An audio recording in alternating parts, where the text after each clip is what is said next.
What's up, Average Dad fans? Welcome back to another video.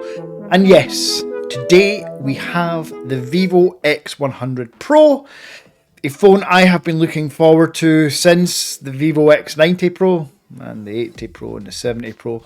Vivo just make fantastic candy bar phones.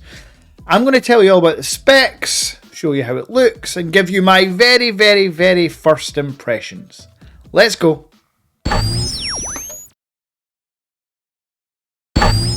Now, for those new to the channel, I am the Average Dad and I talk about all things tech. I buy everything, basically. I try to buy, review, and give my honest thoughts and opinions on every single piece of tech out there, predominantly Chinese smartphones, but other bits of tech as well.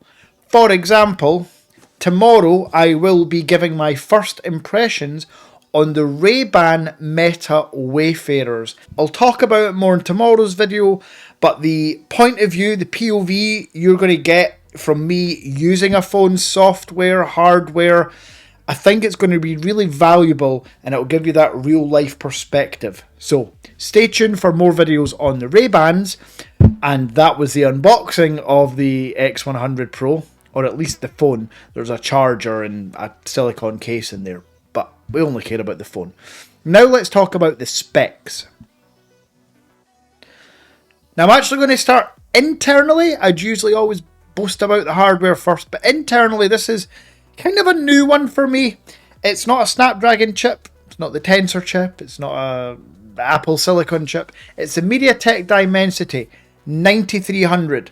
Now I hear and see fantastic things from other YouTube reviewers, but this is my first time using a device with the 9300 chip, so I'm intrigued to know how it works. Caveat, I'm not a big gamer and I don't video edit on my device, so I'm pretty sure whatever chip they put inside is going to cope with my video, photography and social media skills, all packed in here. But other internals, it's Android 14 out the box with FunTouch OS skin on top. I'm a fan of the Vivo skin. Some people aren't. Some people, it's like Marmite. I like it. I can change wallpapers, icons, and customize the charging animation. So yeah, I'm happy with that. Now, hardware-wise, the Vivo X100 Pro is the biggest and best X series on paper anyway. We'll talk about the cameras in a second, but the actual device, it's near enough 6.8 inches, 120Hz LTPO AMOLED display. It's got all of the top specs you would want: DDR5X RAM, UFS 4.0 storage, USB-C 3.2, which is like second generation, faster download and all those kind of speeds that you would want from a flagship device. However, not all new flagships have as good a specs as this. Now, again, before we talk about cameras, there's the battery. This has the largest battery I have ever had on a smartphone. Yes, there is another phone I can think of, the ROG Phone Ultimate, which is bigger, but I've never had it. There's a 5400 milliamp hour battery stuffed inside this 9mm or 8.8mm thick device. It can charge at 100 watts with the charger included in the box. So you'll go from 1 to 50% in about 11 or 12 minutes, and you'll go from dead to 100% in about 23 minutes. That's insane.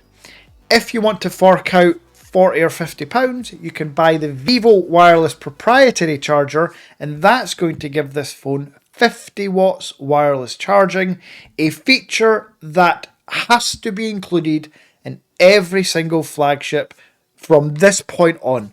Apple, Samsung, I'm not standing for it anymore. Google, you have to be wired at least 66 watts, and you have to be wireless at least, let's say at least 30 watts. Come on guys, catch up with these Chinese phones. Now, specs wise, what I look for in Any flagship is a good camera setup, and if you manage to catch my top 5 candy bar phones of 2023, spoiler alert, the Xiaomi 13 Ultra won, mainly because it's cameras and price. Well, camera-wise, they've basically lifted that setup and popped it on the Vivo X100 Pro. And they've got the Zeiss lens in there as well with its software functionality. It's a Sony 989 sensor, it's a 50 megapixel wide, it's a 50 megapixel ultra wide, a 50 megapixel telephoto lens with a 4.3 optical zoom.